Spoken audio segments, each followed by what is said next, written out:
Hello friend, आज मैं आहिलो बजारলৈ कठाल निबर कारणे भाबिलो कठाলৰ सब्जी खाओ। बहुत दिन खा ना मोर एटो हेबारे হয় एटो बहुत खाई ভাল পাওঁ एटो कठाলৰ सब्जीটো।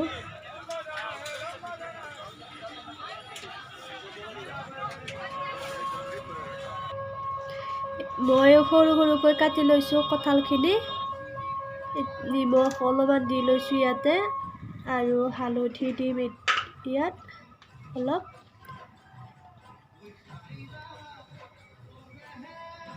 এইখিনি প্ৰায় মই 10 মিনিট সময় এনেকৈ থাকিবলৈ দিম।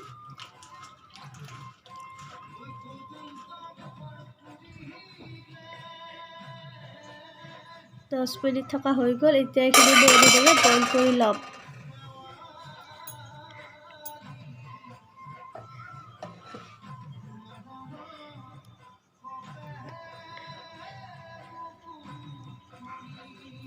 মই এনেদৰে কেৰাহীতে বইল কৰি লৈছো আৰু সবজি কাৰণে লৈছো মই এয়া আদা নহৰু পিয়াজ। এইখিনি মই একেলগে পিছি ল'ম পিছত। এইখিনি বইল কৰা হৈ গৈছে এতিয়া মই ইয়াতে দি দিছো 2টা লং আৰু দালচেনি দিছো।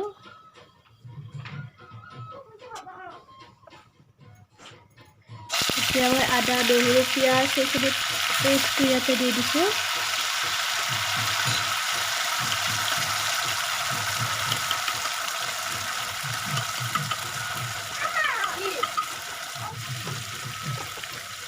অলপ হালধি দি দিছো ইয়াতে ৰঙচুৱা হ'বৰ কাৰণে। জিৰা গুড়ি দিছো অলপ।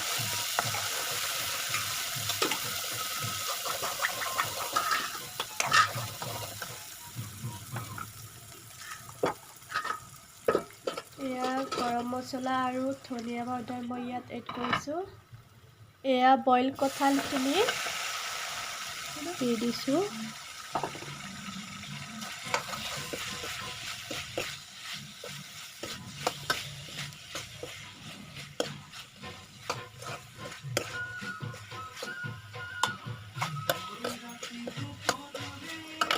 কঠালৰ সবজি মোৰ খুবেই প্ৰিয়, খুবেই খাই ভাল পাওঁ মই এইটো বস্তু।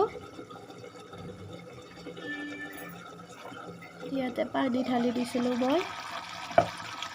এয়া কি ধুনীয়া কালাৰ হৈছে আপোনালোকে দেখিছে।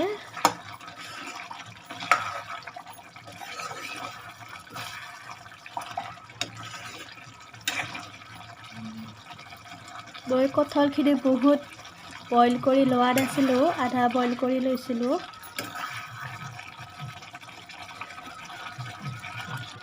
মোৰ এনেদৰে খাই ভাল লাগে।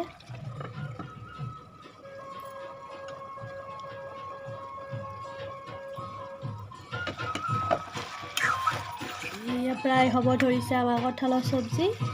এয়া ওচৰৰ পৰা দেখুৱাই দিছোঁ আপোনালোকক।